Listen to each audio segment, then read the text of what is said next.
అండి, అందరూ ఎలా ఉన్నారు? బాగున్నారా? నేనైతే బాగున్నానండి. ఈరోజైతే మా వారు సెంటర్ నుంచి బోటి తెచ్చారండి. బోటి కూర చేద్దాం అనుకుంటున్నానండి. నేనైతే ఎలా చేస్తానో ఈ వీడియోలో మీకు చూపిస్తాను ఫ్రెండ్స్, చూడండి.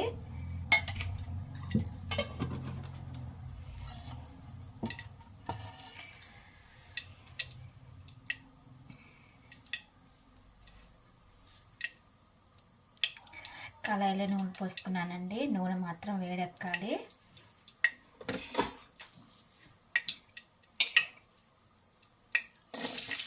కలిపేద్దామండి. కలిపేస్తే కొంచెం లైటింగ్ ఇంకా బాగా వస్తుంది కదా, అందుకని తలుపు అయితే వేసాను. చెప్పాయి కదండి, కొంచెం చీకటే ఉంటుందండి.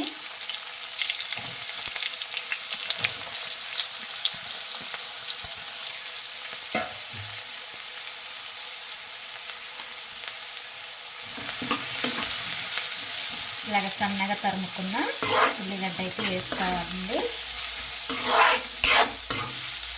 ఇలా సన్నగా తరుముకోవాలండి ఉల్లిగడ్డ. నేను ఎప్పుడు చిన్నగానే కోసుకుంటాను, తెలిసిందే.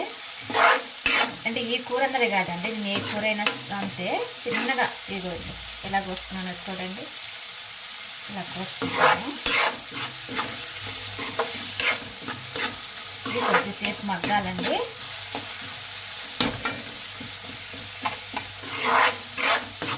కొద్దిసేపు మగ్గ పెడతాం. వీటిని కంప్లీట్గా మంచిగా మగ్గిపోవాలండి.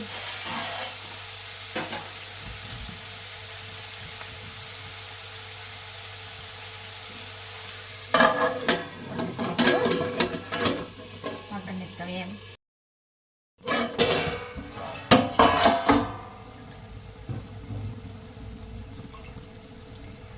కొంచెం అంతా కొత్తిమీర కంపల్సరీ కదండి నాన్ వెజ్కి, అందుకని కొంచెం కొత్తిమీర వేసుకుందాం.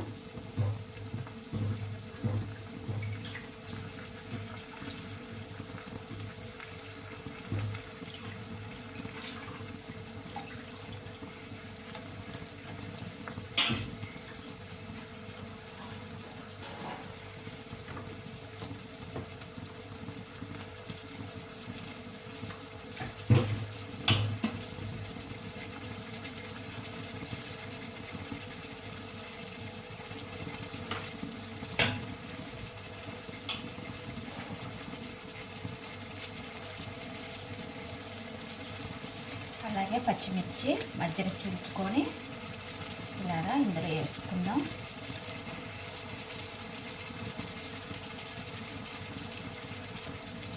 అంతేనండి, నేను 4 వేసుకున్నాను. పచ్చిమిర్చి ఎక్కువైతే వేసుకోలేదు, ఎందుకంటే కారం ఎక్కువ వేస్తానండి. బోటికి కారం ఎక్కువ ఉంటేనే చాలా బాగుంటుందండి. ఎందుకంటే నేను చాలా సంవత్సరాలు చేస్తాను బోటి కూర, అందుకని నాకు అలా తెలుసు.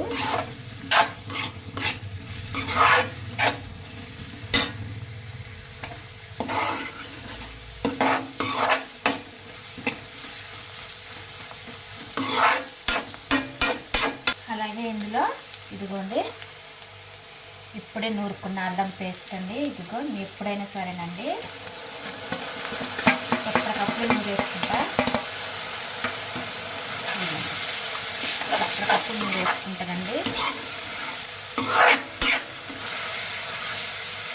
ఒకసారి మూత పెట్టుకున్నామండి. మంచిగా వేగిపోద్ది. అల్లం పేస్ట్ కూడా పచ్చి వాసన రాకుండా వేగిపోవాలి కదండి, కాబట్టి కొద్దిసేపు మనం మూత పెట్టుకుందాం.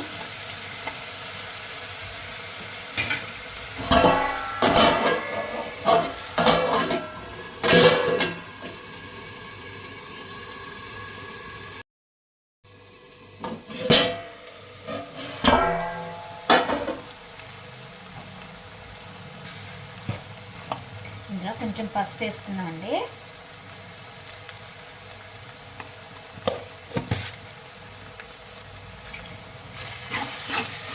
ఉల్లిగడ్డ అయితే మంచిగా మగ్గిపోయినాయండి. మంచి వాసన వస్తుంది, ఎందుకంటే అల్లం వేగిన తర్వాత మంచి వాసన వస్తుంది కదండి, కాబట్టి మంచిగా వాసన అయితే బాగా వస్తుంది. ఏదైనా అల్లమే కాండి, అంటే అప్పటికప్పుడు నూరి వేసిన కదండి, దానివల్ల మంచి వాసన అనమాట గుమాయించి కొడుతుంది. ఇప్పుడైతే ఇదిగోండి బోటి దీన్ని అయితే వేసుకుంటున్నా అండి.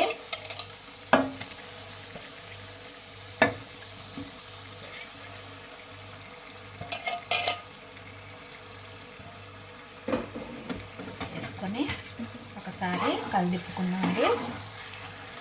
ఎప్పటికప్పుడు తిప్పుకుంటూనే ఉండాలండి, లేకపోతే అడుగుంటుంది.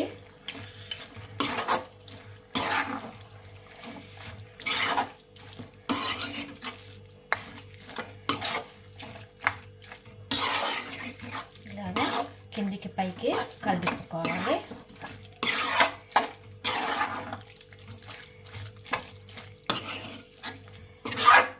ఒకసారి మూత పెట్టుకుందామండి.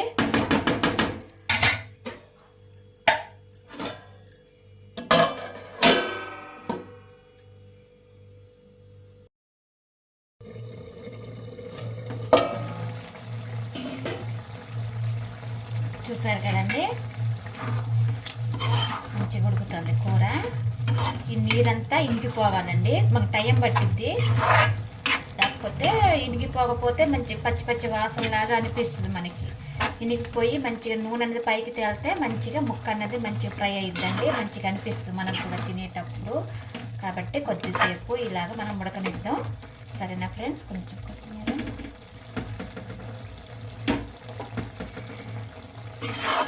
ఉడకనిద్దామండి, ఒక 20 నిమిషాలు ఇక అంతే.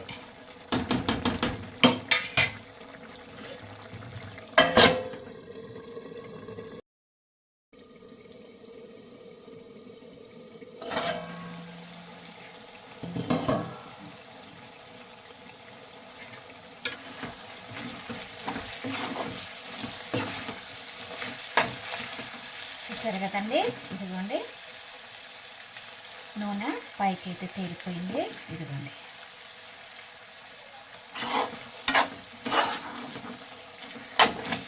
ఈ టైంలోనే మనం టమాటా వేసుకొని అలాగే సరిపోయినంత ఉప్పు కూడా వేసుకోవాలండి.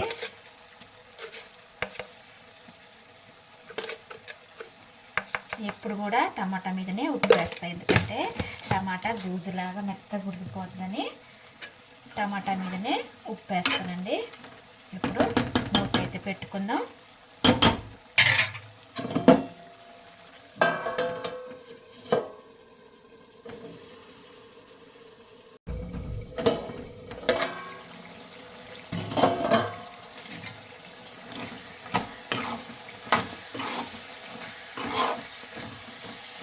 చూసారు కదా,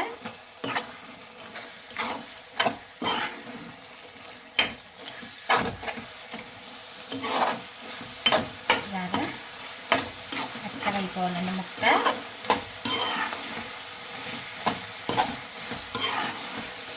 నేను టమాటా తక్కువ వేసానండి, ఎందుకంటే ఉల్లిగడ్డ ఇది ఎక్కువ పడ్డాయి. అందువల్ల నేను టమాటా అన్నది తక్కువ వేసుకున్నా. రెండు సమానంగా వేస్తే కూర అన్నది బాగా తియ్యగా అనిపిస్తుంది.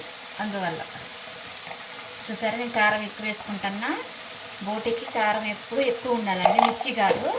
అంటే ఎవరి ఇష్టం వాళ్ళది, మిర్చి కూడా వేసుకోవచ్చు, కానీ నేను ఎక్కువ కారపొడి ఎక్కువ వేసుకుంటున్నానండి. ఇది మసాలా పొడి.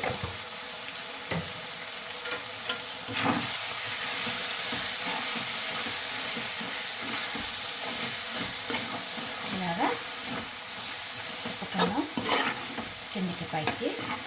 మంచిగా ముక్కకంత కారం పట్టాలి కదండి. ఇలాగే నూనెలోనే మగ్గిపోవాలండి. మంచిగా ఈ కారం పచ్చి వాసన పోయేదాకా ఇలాగ కలిదిప్పుకుందాం మనం.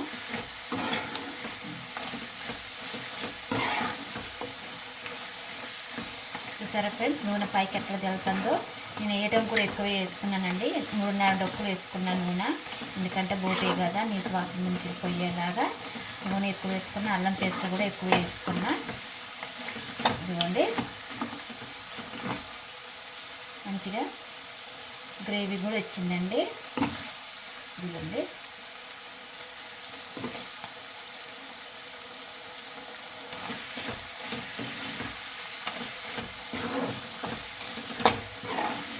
ఇంకా బాగా ఎగాలండి నూనెలో, మంచిగా ఫ్రైలాగా అవ్వాలి.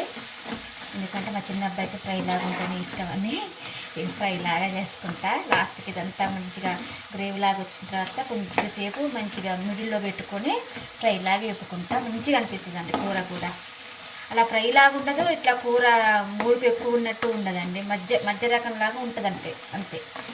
మంచిగా తినాలనిపిస్తుంది మనకు కూడా. ఇక అన్నంలోకి చపాతీ, పూరి, రొట్టెలు అంటే అట్లు ఇలాంటి వాటిలో మంచిగా బాగుంటుందండి ఇది. ఇందులో అన్నీ పడ్డాయండి, కొత్తిమీర, అల్లం, అల్లం పేస్టు, మసాలా, కారం, పసుపు, ఉప్పు అన్నీ పడ్డాయి. పడన్నంటే ఏమీ లేదండి. నేను ఎక్కువ ఇవే వేసుకుంటానండి, ఇంకేమీ వేయను. చూసారు కదా నేను ఏమి వేసుకుంటాను అంటే, నాకు చాలాసార్లు కూడా నేను నాన్ వెజ్ చేశాను కదండి, అంటే ముందు ఉన్న వీడియోలో చూసే ఉంటారు. నేను ఇవి తప్ప ఇంకేమీ వేయను. కొబ్బరి పొడి కూడా వేసుకోవచ్చు ఉంటే, నా దగ్గర అయితే లేదు అది. నేను ఏదైనా ఉంటేనే వేస్తానండి, అప్పటికప్పుడు తెచ్చి మళ్ళీ ఏర్పాటు చేయడం అనేది జరగని పని. కొద్దిసేపు మూత పెడదామండి, మంచిగా ఊడికొచ్చేలాగా, ఇంకా బాగా ఏగేలాగా, ముక్క ఫ్రై అయ్యేలాగా. సరేనా?